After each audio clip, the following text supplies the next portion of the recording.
For We Are Many and Comrade today. Today we are joined by our comrade Mako from Illahee Spirit Runners, and he's here to speak with us about the ongoing effects of the Indian Removal Act. Welcome, Mako. Hey, greetings. It's Mako again. So we're going to be talking about the Indian Removal Act of 1830 and how that's continuing to affect things today. So around 1830, there was legislation passed to remove all Indian tribes west of the Mississippi.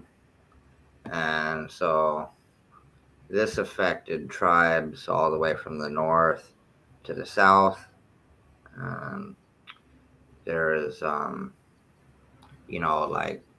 the Trail of Death and the Trail of Tears. There's two, right?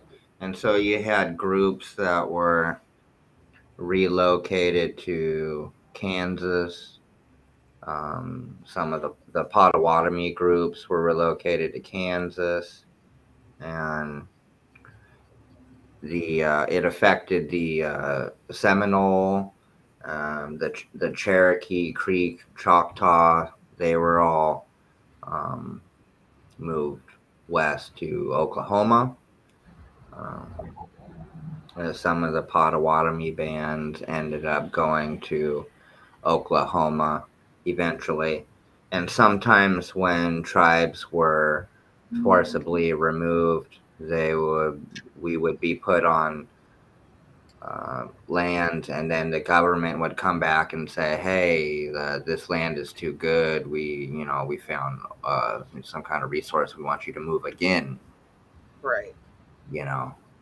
Um, I know when what is known today as the Siletz Confederation out here on the west side, they were forcibly relocated to Alsea, which is the same name as a tribe, right? And then they decided that was too good, and they're put where they are now. So this is like a common thing, and it caused conflict from different tribes, and so we see that there's political effects of that today. A lot of youth were lost to this. I think it was on the Trail of Death, if I'm not mistaken, that nobody under the age of 6 survived. So it was extremely detrimental to the young, as well as the old. So there was a lot of, we lost our knowledge keepers, and then, some of the new ones for generations to come. Yeah. I was unaware of that that nobody under the age of 6 survived. That's heartbreaking. Yeah. And so it caused tribes to be in conflict with each other. This could be a contributing factor to some of the tribes being at war in the north, as there's westward displacement. And so I know, like, in common times now, natives will sometimes be like, "Well, you're from an Eastern territory. What are you doing here?" And so I know that, like, we all just collectively need this reminder that the Indian Removal Act of 1830 did happen. They're not going to teach it in the schools, and it's not like something that big, just like smooths over by itself or something. Nothing will ever smooth that over. There's states like Tennessee where, like, there's like almost no I think there's no federally recognized, yeah, and for whatever that's worth, that's a different conversation. But there are no recognized tribes left in the entire state of Tennessee from the Indian Removal Act. Just completely What's removed from the landscape. And so some of us have, returned to these areas, but not in great number. And so then we get into the political. How has that affected us politically? Well, again, for what it's worth, because we're not neo-colonial, but it's interfered with some of our proximity to colonial politics, like DC, right? Being removed from our proximity to DC. To a greater extent, it's being removed from the people. As us revolutionary minded ones, we know that the power is in the masses. How can we reach the masses?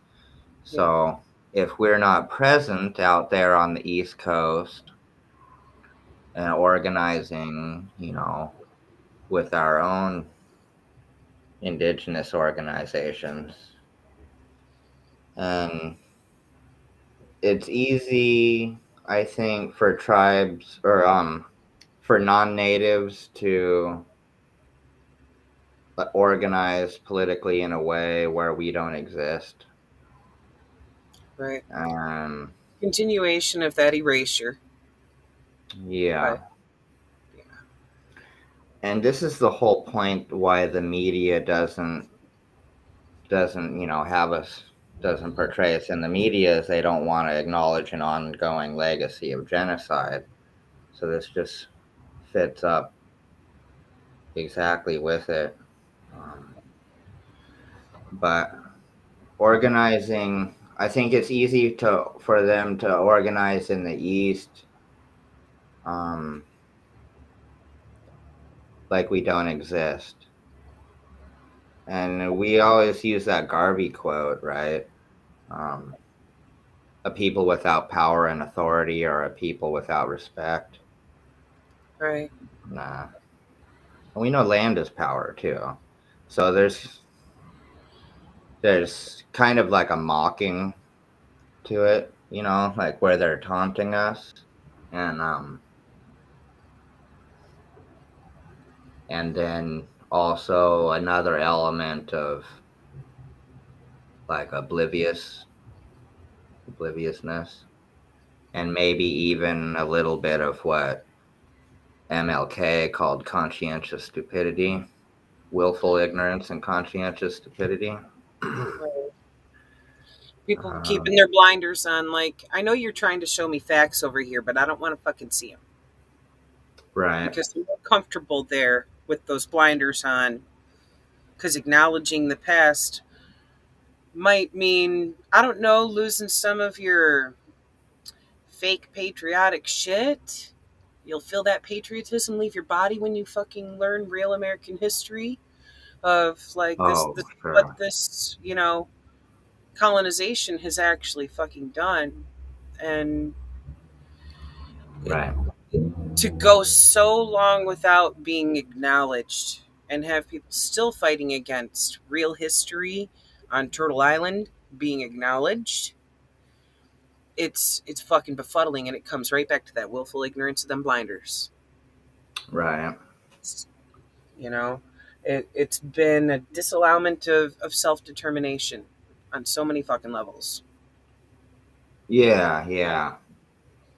And so, there's like a little bit of Frederick Douglass in there, right? Power concedes nothing.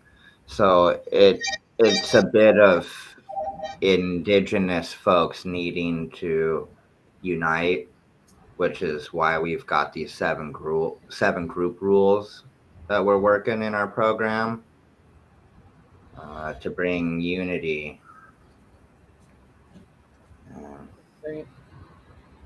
People are so divided right now. It's funny, and that, I mean, sometimes I get accused as a leader of like spreading disunity, and it's like, serious? Like, gaslighting is all hell. Where are you coming from with that? Like, politically, they're using us for a testing ground. We could not be more divided. And I had nothing to, little old me had nothing to do with that. Okay, at least I have 7 group rules for unity. What do you have? Right. Most people are, barely even right now waking up to recognizing that shit still exists here, like racism, sexism, homophobia, all of these things being a point of that disunity that keeps people arguing over that shit instead of coming together and uniting, because if we were actually united, we could overthrow this fucking illegitimate government and Right. the entire fucked system. But when we're dealing with not just hundreds, but thousands of years of this divisive shit of men being told that they're superior to women, whites being told they're superior to everybody else with pigment, straight people being told they're superior to gay, all these things are invalid and nothing but bullshit that they have fed people, because when you have one portion of the population subjugating another, it makes it easier for that government and control, that system, to subjugate all. And we see it happening on multiple levels. And now we can bring in the class aspect too, of people being told that if you're wealthy, then you're better than somebody who's poor. And that's something that has also been used inherently to keep everyone down who is on the Yeah. lower end of the totem there when it comes to all those other aspects of who's being told who's better than who. And it's all bullshit. It's all invalid. You're a human. I'm a human. Yeah, it's important to have a class analysis as well. Yep. And That's so, I that's mean, I've learned from all these movements I've seen, they're all missing a component or something, you know? And it's like just a learning experience on that. I mean, I could get frustrated, but like it's not going to change anything. So, but I noticed that these groups have missing components. And so that's why I did something different with mine. And of course, organizations are like organisms, right? So it's evolving, you know.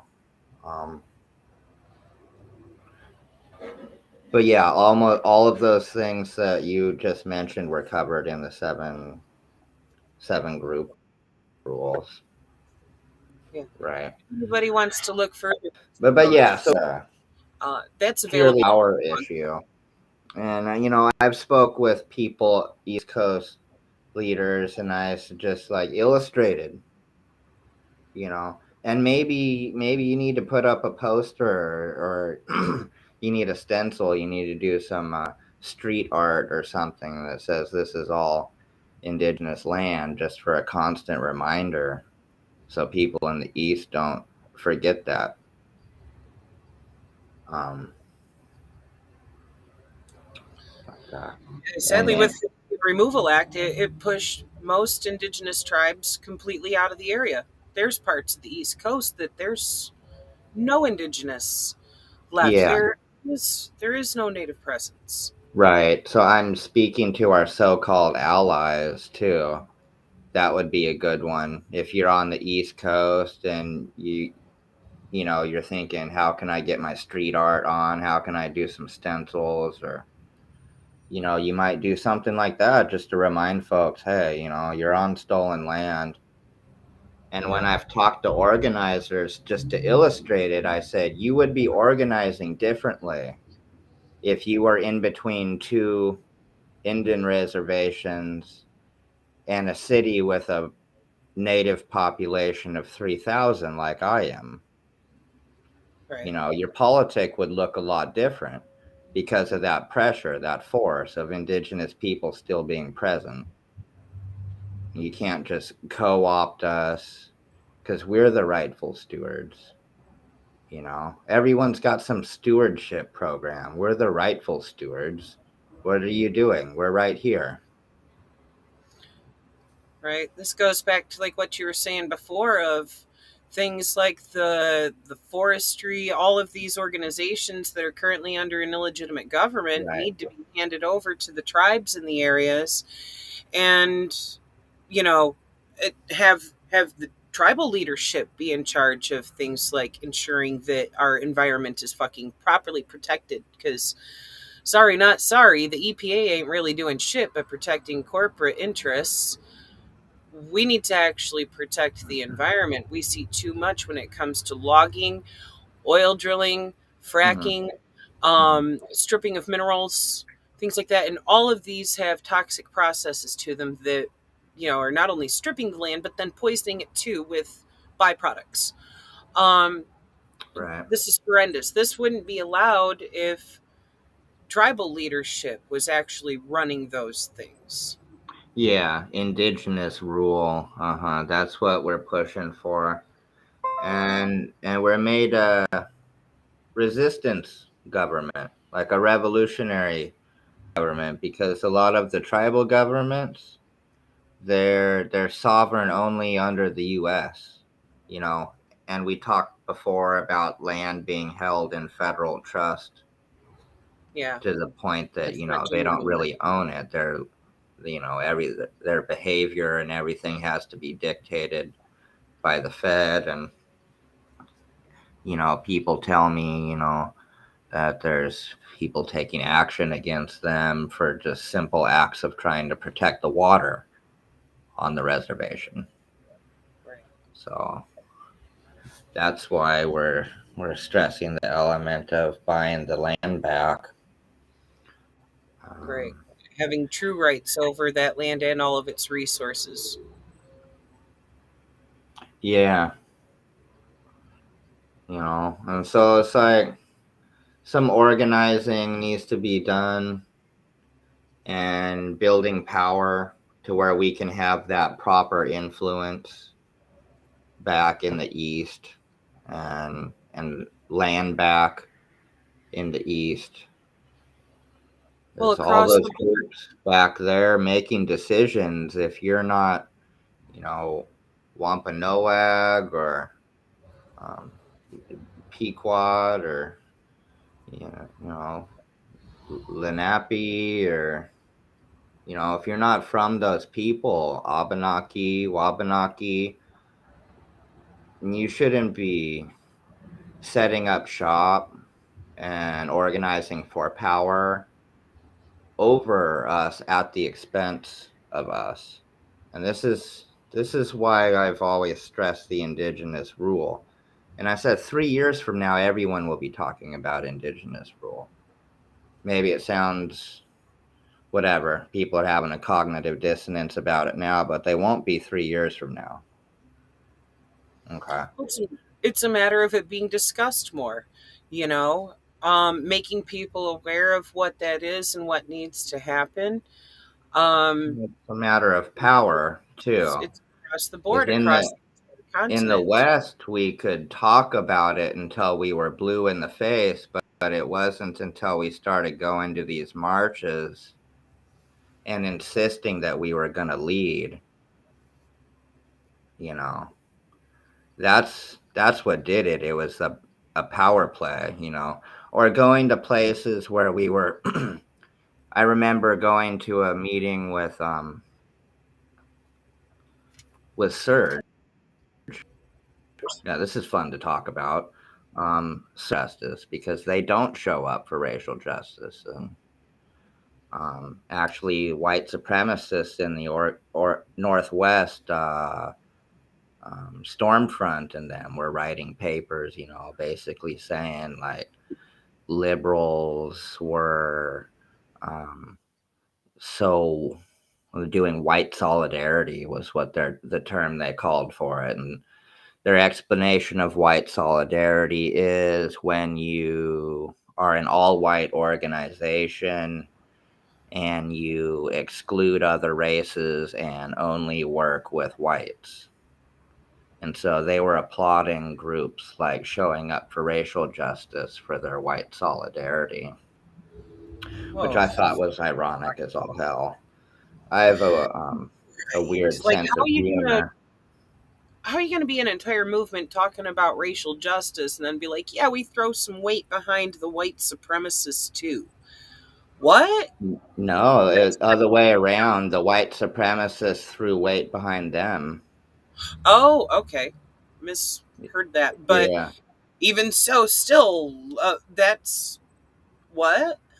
That's right, exactly, right. So yeah, crazy. I went there with some native guys from the streets one day, and you know, I was trying to get to speak, and like he's been dodging me, hating on me for a long time. So I went to the meeting. And I said, "Can I speak today?" And she was trying to find out a reason why to reject me. And so I just rephrased it. I said, "I'm going to speak today, or me and these men are going to assert ourselves all over this meeting." Right. Like took a pause, looked really shocked, and then she said to the group, she said, "Oh, and by the way, Mako will be speaking." So this is really just a power issue. None of the people on the East or anybody, including our allies will sit there and tell us they love us, but then they'll make half-hearted, weak decisions. So as this is really just a power issue, which is why you hear me always say red power. Indeed. So if we No, show up to those that's spaces um, with warriors, then it'll be a different situation. well, there's two facets there that are very important. Number one, showing up. Number two, being assertive. Of like, wait a minute, we actually have a fucking solution for this, and you're gonna hear me out. You know. Well, yeah, it's happened before when groups have taunted us. They've sent in the warrior societies before. I remember one year they were bullying me in the political up in the Northwest, and I think it was the Cree Warrior Society who was like, "One more taunt, and we're gonna like send troops to your area. I don't know what the hell you think you're doing," you know. So we don't like being taunted for not having numbers. That's like saying, "Hey, we tried to kill you with like guns, germs, and steel, and you still didn't die. You survived smallpox." Ironic thing there is, my grandfather, turns out they think that he's immune to smallpox Oh wow. from and when they shot him up with it 3 times in the military. They did it the first time, and they're like, "What? You have no response to smallpox? Must have been a dud. Let's do it again." They hit him up twice more with it. And they figure, well, you're a freak. You're immune to smallpox, and that's not it. Look at us. That's what they tried to kill us with it. Fucking A right. Some of us are immune to smallpox. Red fucking power all That's goddamn day. what happens when you're repeatedly inoculated with the same antigen. You build immunity to it, and your DNA will remember that. Yeah. So, when they treated us like this, and this is part of the fear that's deeply embedded in the settler, is that they've known that they have had it easy. This is why they fear Indian uprising as well as slave rebellion. It's because they've had it easy living off of the fat, you know, having the best of everything. And they know inside that it's made them weak while we've been forced to be strong. Red power. But there was tribes that refused to leave from Indian removal. Um, First of all, before we get into that, there was tribes that were in areas that were not tampered with. I also want to give that a brief mention, like the Karuk in Northern California, who never were. removed because of their location was a little bit mountainous and um, just different variations. But tribes in the east, like the Creek and the Seminole, resisted Indian removal. And this resulted in three Seminole Wars, these being the most costly of all of the so-called Indian Wars. You know, and some people will say the Indian Wars never ended, and then you start talking about like, well, is it a war or is this just been an assault against us? Can you even call it a war? Because isn't a war with willing combatants? So this is just colonial violence, but we were resisting colonial violence in the South.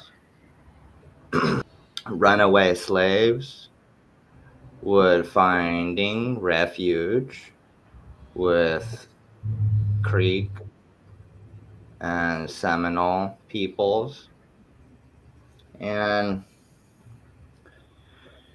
word got back, right? And so others were trying to escape. And this resulted in the setting up of a fort down there for escaped slaves that were this is an example of indigenous rule because they were joining under the sovereignty of Seminole people. Yeah. Okay. So this really flipped the script on them, and they had an abandoned British fort. And there was a leader there, John Horse. And John Horse was both African and Seminole. And he was a bit of a war hero. He was at this fort, but this fort ends up being exploded by a gunship on the Appalachia River, right?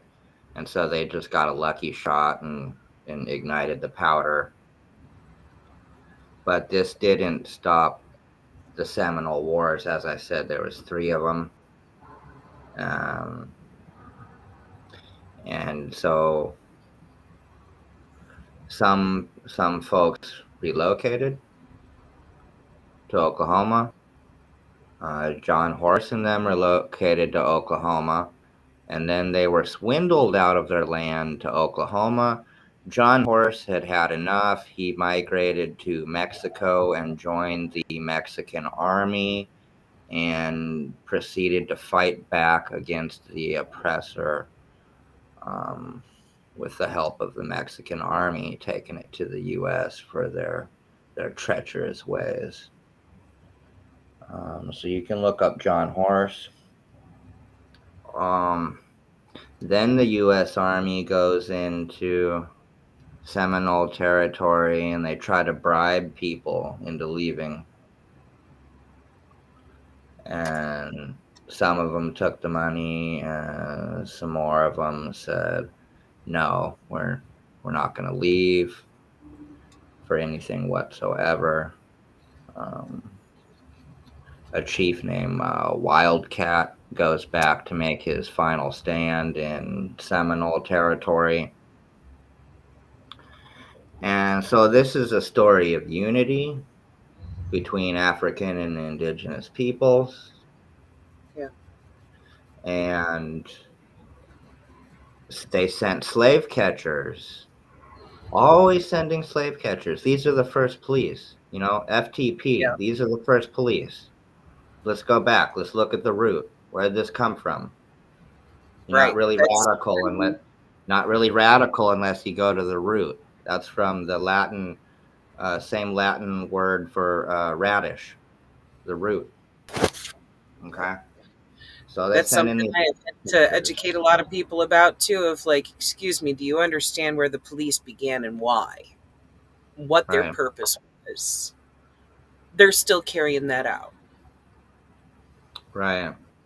So they were sending slave catchers into Mexico, trying to get horse in them, and they couldn't because they were militarily prepared with the Mexican army. There were repeated attempts to send slave catchers into Seminole territory, and they were all defeated. Every attempt by the slave catchers was repelled and defeated by the United Seminole and African forces. That's what the fuck's up. That's what the fuck's up. And so they end up attacking the United States on Christmas and having a huge victory. A huge victory that is actually recorded as a defeat under U.S. colonial history. That's why we're having this conversation, because it turns out the U.S. got their ass kicked on Christmas. Hmm. And their little Zachary Taylor hightailed it back to the fort and declared himself the victor, even though he got spanked on Christmas. Now, they used that report later to promote him to a general. And this is probably a propaganda thing. They could never admit that they were defeated by, um, us savages on Christmas. We handed their ass to them again. As we talked about the Battle of the Wabash, how the Potawatomi defeated them. So we handed Yeah. their ass to them again on Christmas this time. And so later he becomes a president. He went from general to president, all off of this false promotion. Wow. So, and then when we were talking about Indian Removal Act, we were talking about presidents, not only Taylor, but also Jefferson, who dreamed up a lot of this stuff, Yep. who dreamed up an empire on stolen Indian land. And we're talking about Jackson, who made a lot of that real. Jackson was a man who, the Cherokees saved his life during the Civil War, which was a good time for most natives because the colonizers were fighting each other. But a few of the tribes got caught up in it. The Cherokees were one of them. And so how he pays back, we know how he pays back the Cherokee. He pays them back with the Trail of Tears. Right. So you've seen I made that meme the other day, what all presidents are bastards. That's the Yep. political point. Okay, that's the political line. That's the point I'm driving home. All presidents are bastards, every one of them. Some people will say, "Oh, but what about this president? What about Jimmy Carter? Fuck him too."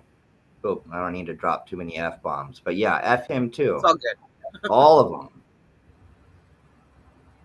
What That's the about thing. Lincoln? Good luck to Lincoln you. hung the. Really, Uh-huh. good luck to you. Really researching any president and not finding something fucked up they did. And yeah, Lincoln, the 38th that he hung. Right. Like, you fucking kidding me? And he's praised as, this anti-racist who, freed the slaves. No, no, no, no, no, Right. no. No, not when he was still out slaughtering indigenous.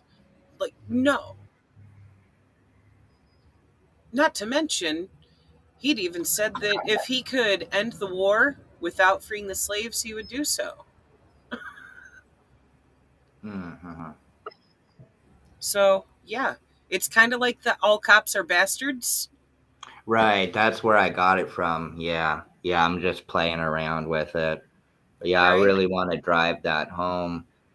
This people are always trying to make an exception, Well, what about Roosevelt? And then it turns out he was in these eugenics think tanks Right. that would preserve under the guise of environmentalism, under the guise of conservation, to preserve, and a lot of these parklands were prime hunting lands of indigenous people, such as Teton National Park. That was where we got our food from, and they're turning it into a reserve for, who are they conserving it for? It turns out it was a plot to conserve it for white Nordic people. Now, we also seen that what also backs up this evidence is Jim Crow. Okay. Yep. So Africans were not allowed in national parks until, after the 1950s and all of that. So we know Right. that this is the program. We have proof, you know. Right. There's a lot of reading involved, people got to read, Right. I mean, just like I'm just kind of talking now, but I've encountered a lot of static recently from people who like don't read. If you're not well researched and you don't read, maybe check your political opinion. I mean, this is kind of like me going into like um uh my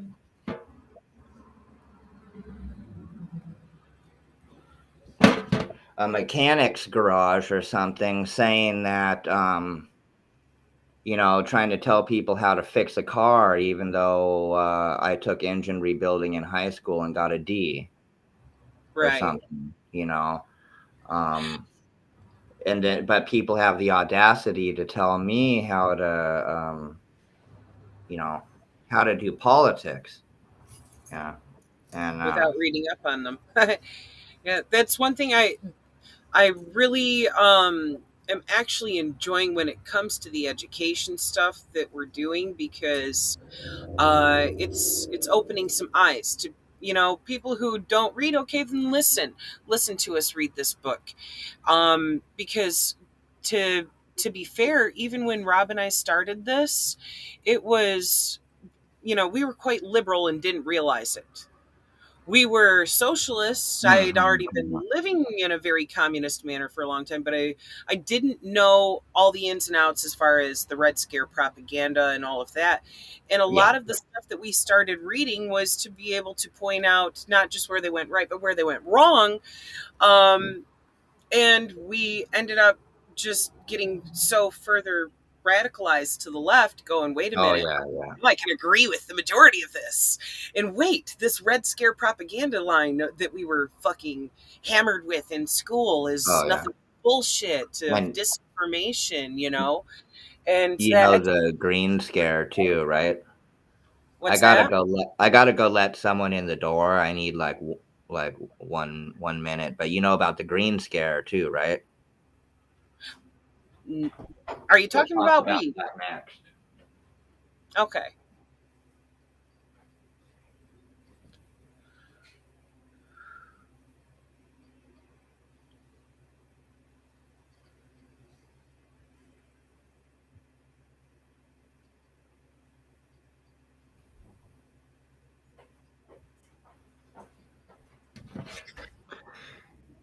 So the green scare is similar in that it's environmental.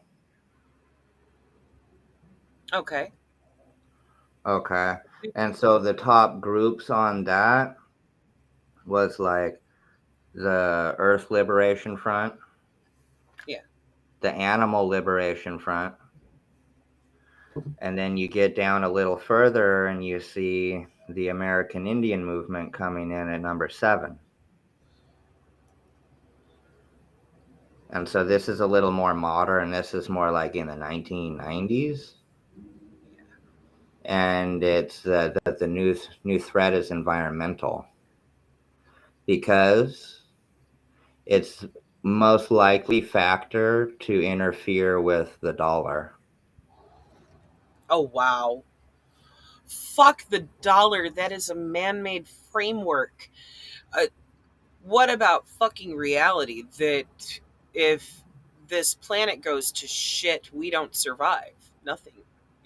Like, Yeah, yeah. Water is life, right?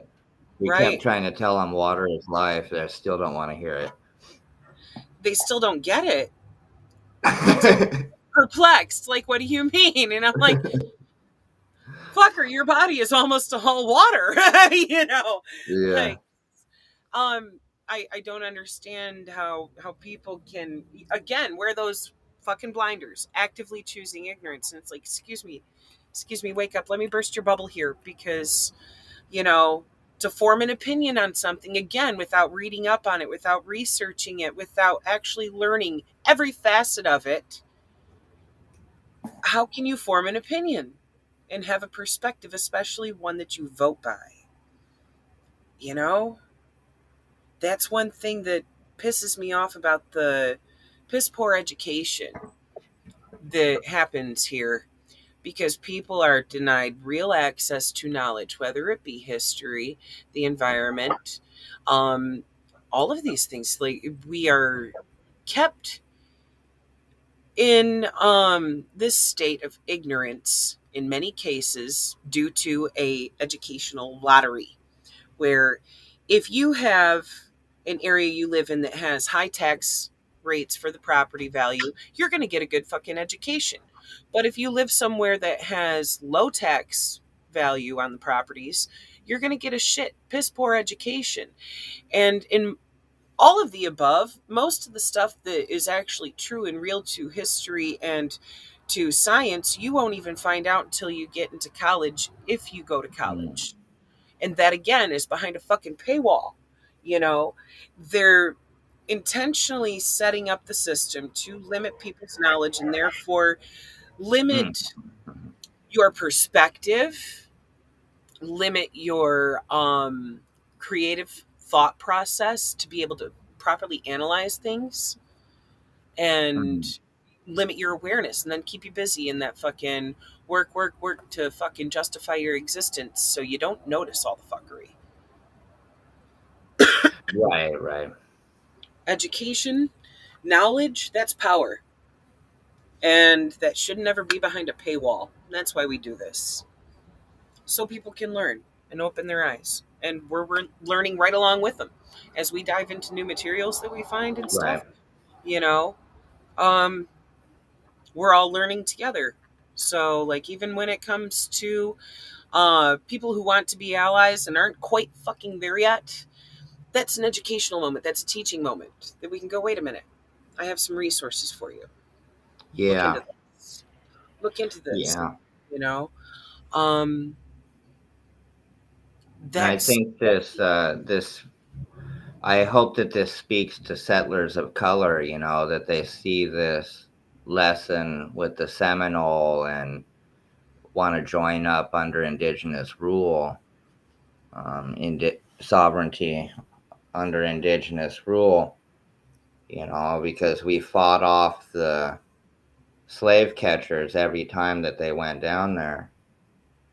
And so, you know, getting land, we talked about land is power, and yeah, then keeping colonists off of that land.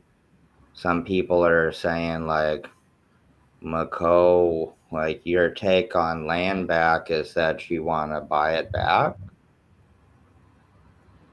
that's the Yeah, framework we're stuck working within right now to be able to get land back and actually hold a title. So until we can overthrow the capitalist system, that's what we have to work with in order to actually have a piece of sovereign land.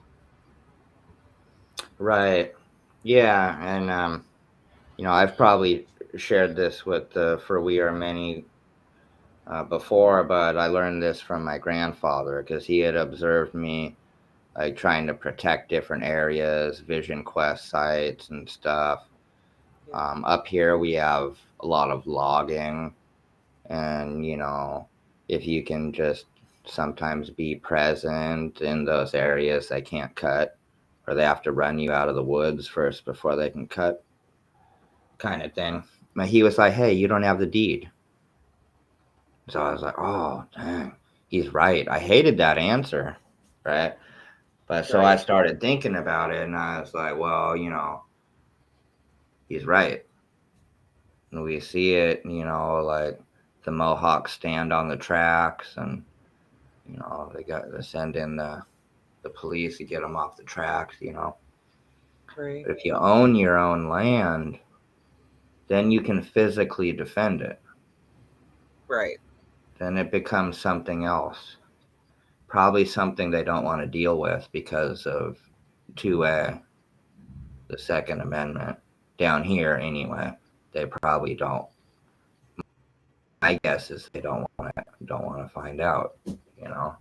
Um, and then, so if everybody was replicating that, um, and it's funny. It's funny because these ideas are floating around out there, but it's hard to get everybody to come into a unified thing. And so that's why I'm saying check out ISR, because I made the apparatus. I became privy to, the fact it's about organization and, moreover than mobilization. And, you know, I think a lot of the people online, who say they got it going on, if you peep their program, they don't really got it going on. And I'm not saying that I don't have a bunch of improvements to make, but I'm actively making those improvements, and you can see me struggling to make those improvements. So that might be an indication more so than people who are not even trying.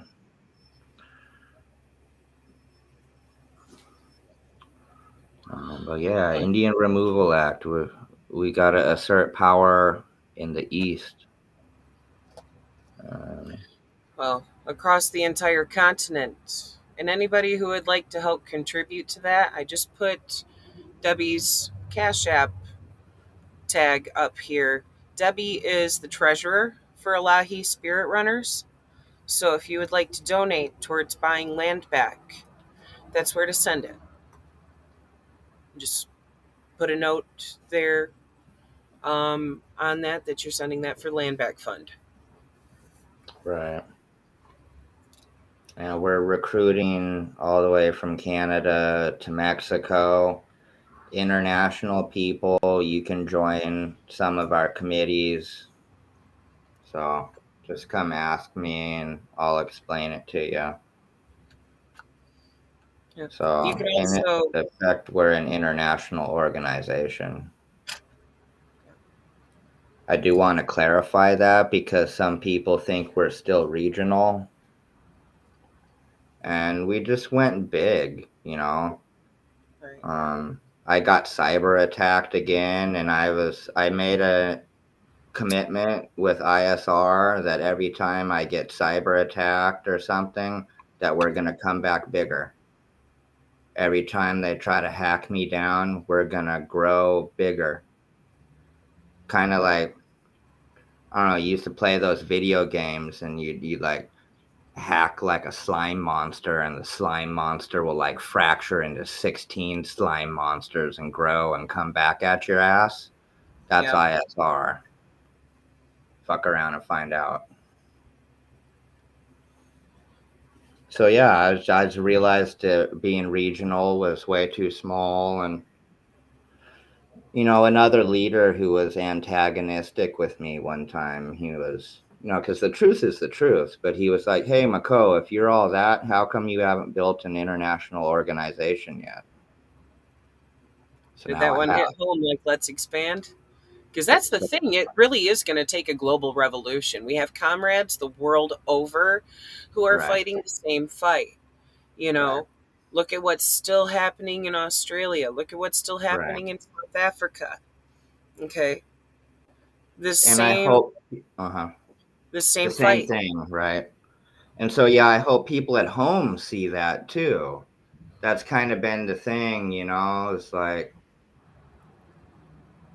and I know it wasn't me, because like MLK and X and other leaders have gone through the same thing, But I want to illustrate the fact that people are coming from thousands of miles away to get down with me, and why we now have a following in 49 countries worldwide, Nice.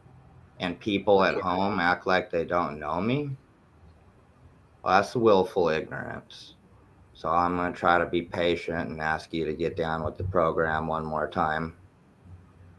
You know who Well, I am. My grandfather dances at the grand entry. You know who I am. So, but that yeah, we had to bring in people from Pine Ridge and you know, recently somebody came from all the way from the Carolinas to help me. nice. That's what's up. So, That's solidarity. yeah. Oh yeah. That's the kind of unity that we need to see. Mm-hmm. It's not just um be networking, but actually collaborating and showing up and helping each other. Right. Because together we have that strength to actually change things. It starts with what you are doing with your own life and changing your life, creating that which you want to see around you.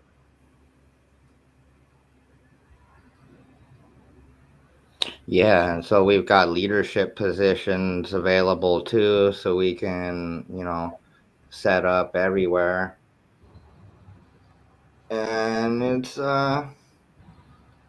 always was designed for people to bring their whole affinity group into the banner. This is a super PAC. This is a mass organization. And I got the idea from wolves. That's how cool wolves are. Hell They're a yeah. lot cooler than people sometimes. A lot of animals are, to be fair. Yeah. And so, I never turned my back on wolves, and they never turned their back on me.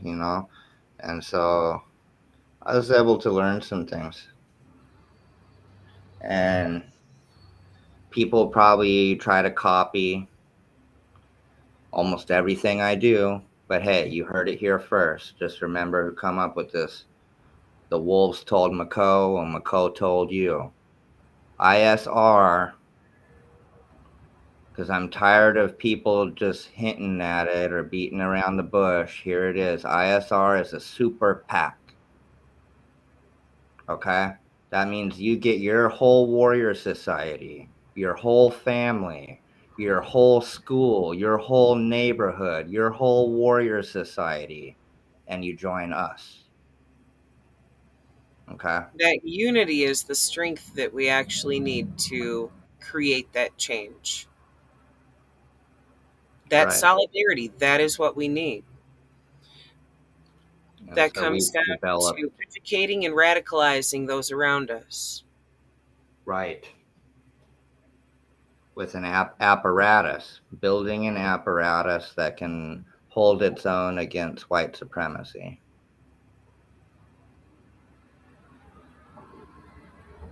So we're not just falling victim to it. We can hold our own and eventually get bigger and form our own government right within this government. They're illegitimate anyway. The United States is infant compared to other nations.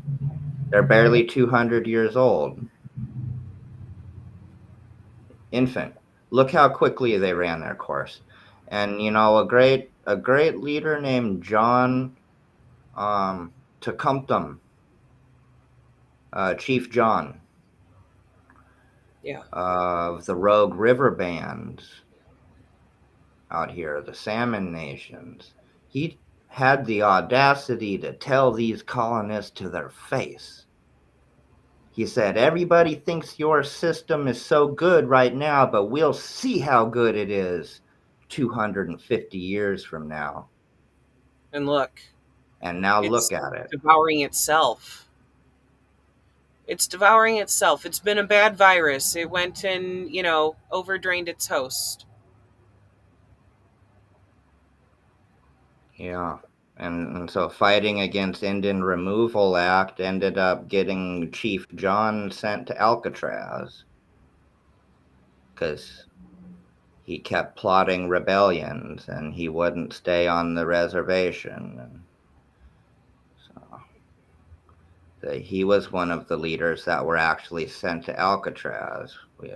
We have to, for being basically a war hero, we have to tell the whole story. Red Power. Oh, yeah. Yeah, they tried to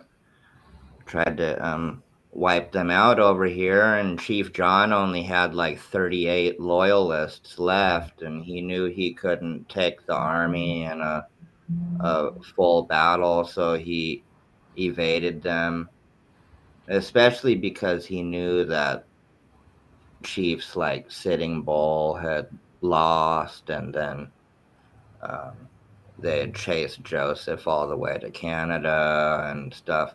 So John, whenever the troops would come after him, they would just kill the officers and run off.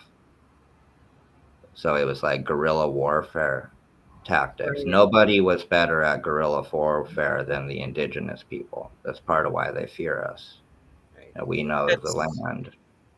that's the best way to actually shut down the rest of the soldiers that are coming with them too, because that's instantly being demoralized when you see your leader fall right in front of you and go fuck and run the other way. You know, that's Right. effective. Yeah. Yeah. That And was we had excellent tactic there. another chief up here. I like to talk about the old chiefs sometimes. Just people forget them. But Chief Paulina was up here too, and he was called the Renegade Chief. And so I had a friend who was actually descendant of Paulina, the Renegade Chief.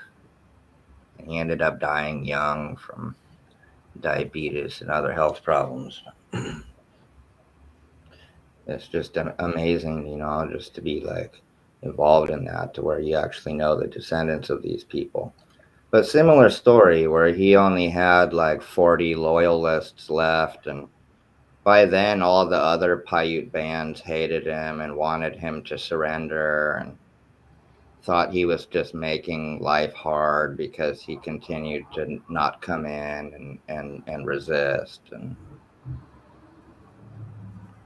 so we have to, I think part of this unity politic is addressing this colonialism and neo-colonialism within indigenous populations, Yeah. and It's, realizing that some of us aren't ready to come in yet, and we may have a whole mess of haters.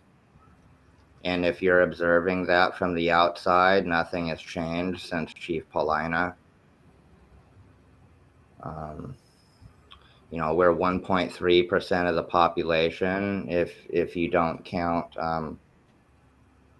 the 200 nations of Mexico. Then unity is pretty important. Um, and absolutely. so recently I put out a video, saying that we didn't really have the luxury of some of the types of disunity that we have. Um, We really don't. That's why it is so important to keep coming back to that point of education and radicalization, because the more people know, the more people are actually able to look at these complex situations and understand them, the further left they're going to come. These are all teaching moments, that if somebody's almost there, grab hold of them, get their attention, and go, wait a minute, let me sit down and show you this and expand your perspective. You know, yeah, that we're going to pull the rest of our allies together and have that fucking unity, because we absolutely need that. And not just here on Turtle Island, but across the entire globe. We need that unity. And that means waking people the fuck up. And sadly, a lot of people don't get to that point of, starting to be open minded to other things until they see it affecting them. But we're seeing it affect everyone here right now. Look at how many strikes are happening. I mean, we've got huge shutdowns going on. And people are actually uniting, going, wait a minute, we're being shit on by the people that we're providing a living to by running their business. You know, Mm-hmm. these are motivating factors. This is a time right now that is prime for grabbing those people, getting their attention, and starting with Yeah. teaching them the economic factors of our politics and going from there and expanding on that with intersectionality and teaching them how this framework is set up using all of these fucked factors of oppression in order to hold Oh, their power over us. I'm That way, gonna be yeah, speaking a little bit about that around MLK, because that's where I come into some of that understanding. absolutely. But yeah, there is interlocking oppressions. Hmm. Hmm. In this And system. I was because I just like I flow mentally all the time. Like I come up with shit like when I'm sleeping or in the shower or something. But I was thinking like that on the anti-war tip. This is ISR's contribution to world peace. Like I shit you not. Like if you're in any kind of peace movement, you're anti-war anything, and you're not involved in supporting indigenous resistance, you're a walking contradiction. You're full of shit. And you can see how I touched on that in this last article. Where do you think they got the uranium from? Who do you think they tested some of these weapons on? Right? If you're truly anti capitalist, you need to find your way to being anti colonialist too.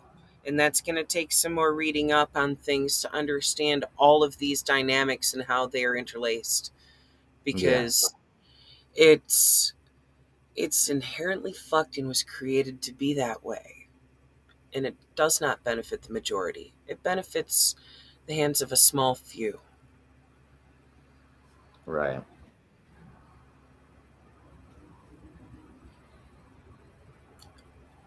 Oh, right. So one other aspect I wanted to mention was some folks like the Seminole never signed treaties. Ah, Okay. yes.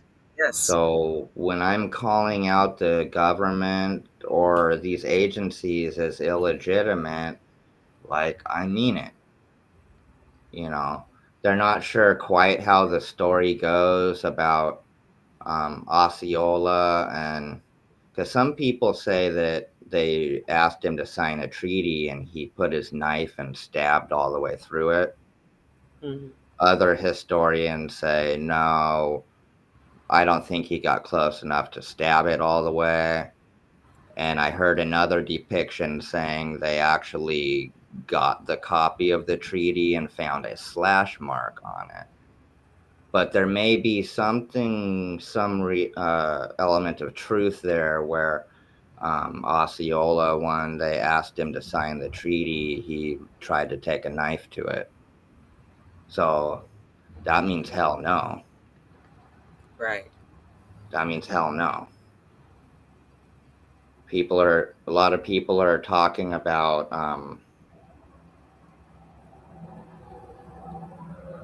oh, I don't know how you say, like, consent or something. But I want people to factor that into their presence on indigenous land, is that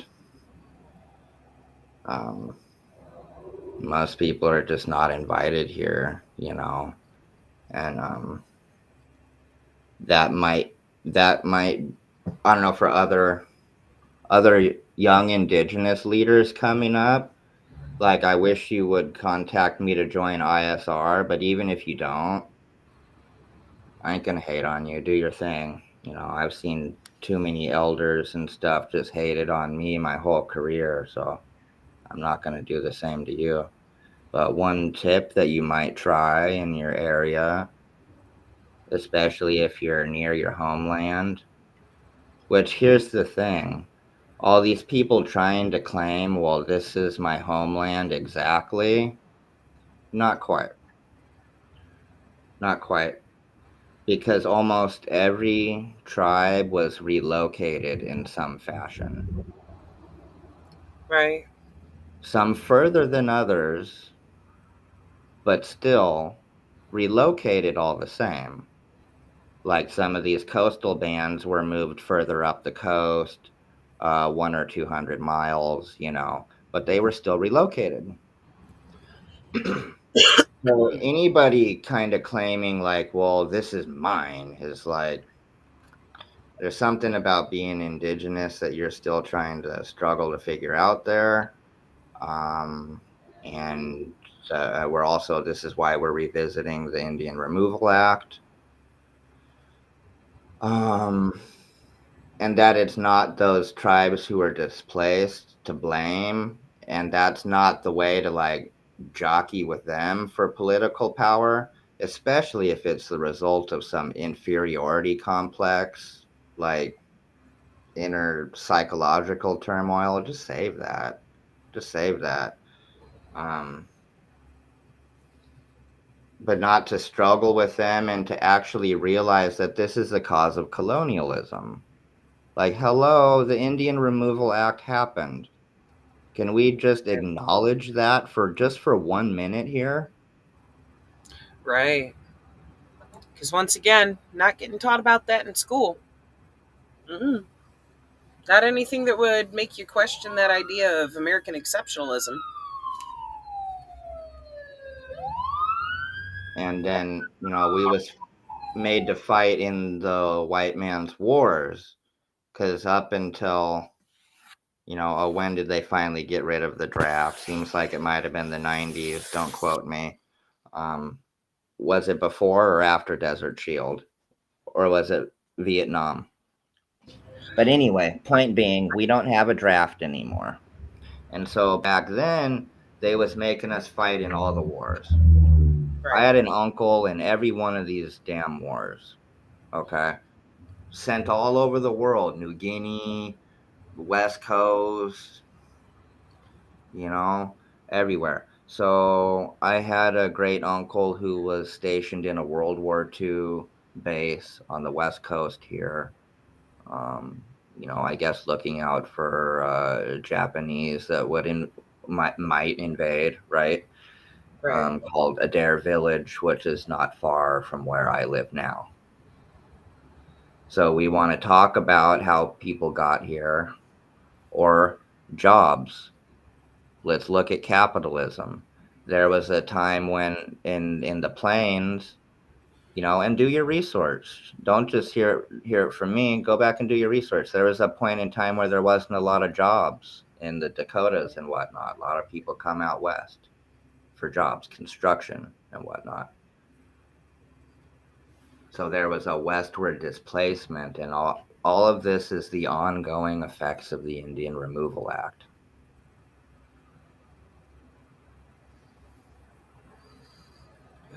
Still seeing all of that today. Oh, even like we were talking about before we started recording, your tribal lands are actually in Michigan, where I'm from. But Potawatomi got pushed into the Trail of Tears too there and relocated multiple times. Yeah, Dispersed, you know. called it the Trail of Death with the Potawatomi. And I'm Potawatomi, Dakota, and Blackfeet. So you can see like just a lot of displacement through the north there. Yeah.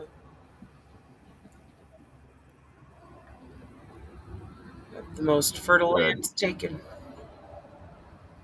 the Dakotas and Ojibwe's had a war, and now a lot of them are intermarried. Um, no, this is the ongoing effects of the Indian Removal Act. If you get used to saying it, make it a thing now. Make it a new thing. Right. Because people were organizing like it didn't happen, and that's not correct. That, to me, that's lying by omission. That's not correct. We're going to have to acknowledge the Indian Removal Act. Yeah. This is real history.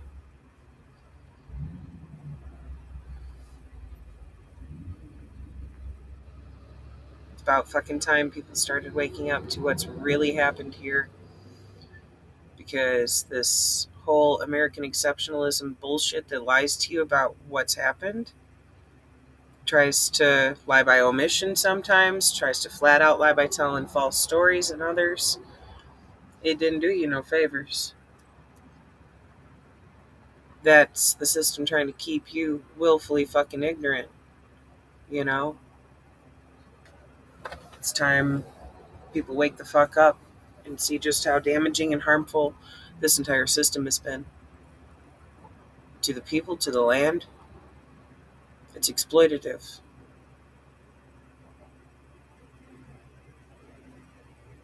Okay. Well, I feel satisfied. Can we cut this one off there? Make it a little over an hour? Sounds good. Okay. Absolutely. All right. Thank you, everyone, for joining us. This has been another awesome and productive show. Thank you, Mako, Oh for the yeah, thank you. invitation. Red Power. Red Power.